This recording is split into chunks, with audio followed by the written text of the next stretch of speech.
Okay, I've gotten a few requests to do a video on my LEGO Launchpad. Now, first of all, forgive my voice being crappy, and second of all, forgive me for talking quietly. It's like 2 a.m.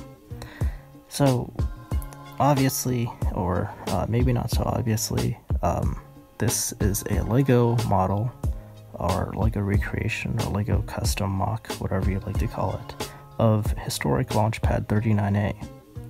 Now, some background on this Launchpad is that it was the exact same Launchpad that launched all of the, all of the Apollo missions and almost every single Space Shuttle mission. Today, the Launchpad is used to launch Falcon Heavy, Falcon 9, and the Crew Dragon, both cargo and crew, to the International Space Station. Now, the Launchpad is over essentially a foot tall. I've never really settled on a perfectly good design. I've always tweaked it, and I always will continue to do so. So by the time this video is up, it may look a little bit different than what's in this video.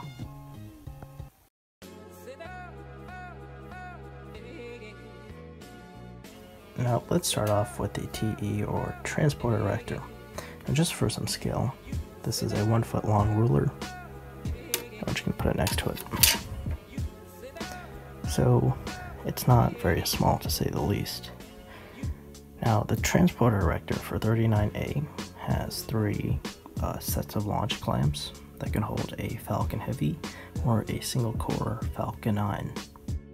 Now it is capable of retracting to an angle, and it is secured in place with 2 pins, one on each side. Now currently there is a pin here that keeps this base from bending forward, but it is capable of bending to a full 180 degrees. So this is currently locked in the upright position. Up here are the clamp arms, and coming towards the top we currently have this thing. Now the TE is configured for a dragon, but that can change. Put this here. It's now configured for a normal Falcon 9 or Heavy. Now why does this signify a Falcon 9 or Heavy? Well, with this here, the crew access arm is too low to reach over to Falcon 9. Also, these provide as a cushion for the set of fairings so that they don't break when the Falcon 9 is horizontal or being raised to the vertical position. Now, there's not very much room here, but the Transporter Erector can move, not very smoothly, but it can move, so it is capable of performing the iconic rollout it is known for. But how do we raise the Transporter Erector vertical? For the LEGO model of Falcon 9, it uses a kind of system I created to raise it vertical. The system just involves pushing this thing right here forward. So to raise it vertical, you just push it forward. To raise it backwards, you push it backwards. Now this system isn't perfect. It doesn't work below a certain angle. Almost fell. So it's not fully perfect, but it is a little fun to play. The TE can be disconnected from the system through a simple pin located right here. It can be pulled out, and so now the TE is independent of the system. This is useful for when you're trying to roll the TE back to the hangar, or to integrate a Falcon 9 onto it. You're now going to want to be able to retract the TE for launch. By doing that, you're going to now pull out, or I would pull out, these 2 pins. So there's one on each side. So there's one over here. So now it is able to retract. But how do I prevent the TE from falling all the way back during launch? To do that, I have placed 2 bricks on the side of the mechanism. One goes here, and another one just to be safe. So there's one here, and there's another one that goes right here. And so during launch, the Transporter Erector would retract away from the Falcon 9 launch vehicle, first to 88.5 degrees, then all the way back.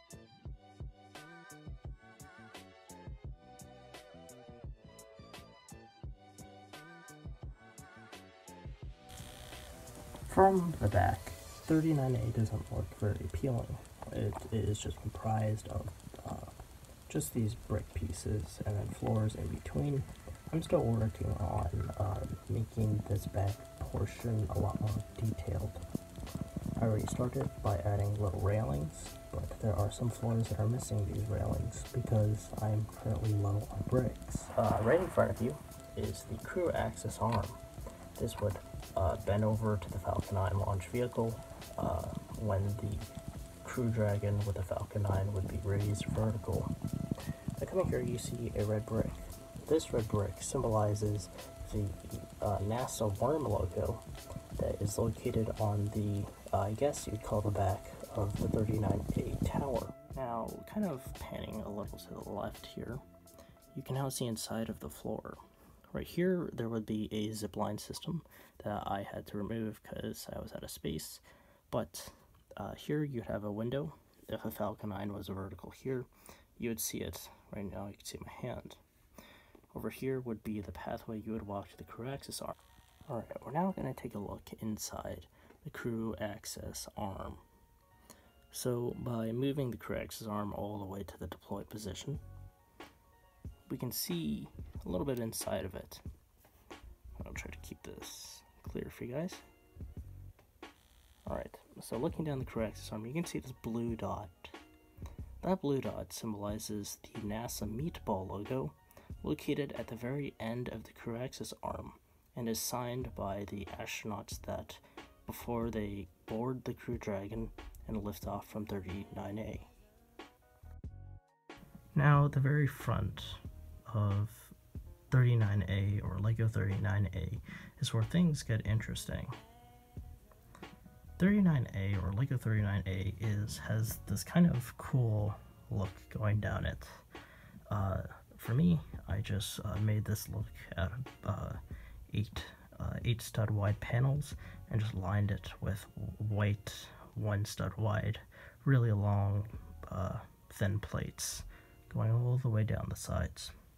You can kind of see the bricks I used to connect the panels together in some of the places where I felt it was weak. And just in the back here, you can see this kind of thing going down it. This is this is on the real tower. This is the axle for the rotating surface structure, or RSS, from the shuttle era, where there would be this huge thing here, and it would rotate from like this position all the way to that, and it would kind of come over and cover the space shuttle's payload bay so they could integrate payloads onto the space shuttle. Now coming down here, you can see a pretty good view of the launch clamps, but you also see these things sticking up. These things are the pad deluge system. They spray water onto the rocket, especially onto the engines before they ignite, or not directly onto the engines, but water would shoot down, coming down onto the transport director's base or onto the launch clamps to help suppress the sound of launch, because the sound and vibrations created could be violent enough to create physical damage to the rocket or even to the pad. And now coming down to the very bottom, you can see some pins I kind of left here. There are ducts built into here. These are to represent the flame trench or the launch mound that the real 39A would be built on top of. I hope you enjoyed this look at LEGO 39A. I know it was not the most professional or best sounding, but it's 2 AM and yeah, if you'd like to see more, I have a Twitter, you can subscribe, and I'll have those linked in the bio. Now, just some other things. This was not a set. You can buy this anywhere. You can buy the pieces, put this together yourself, but there is no set. So this was all custom built. I looked off images on Google of 39A to get some inspiration for how to build it, how it looked, and try to capture it with Legos the best I could. So, thank you for watching.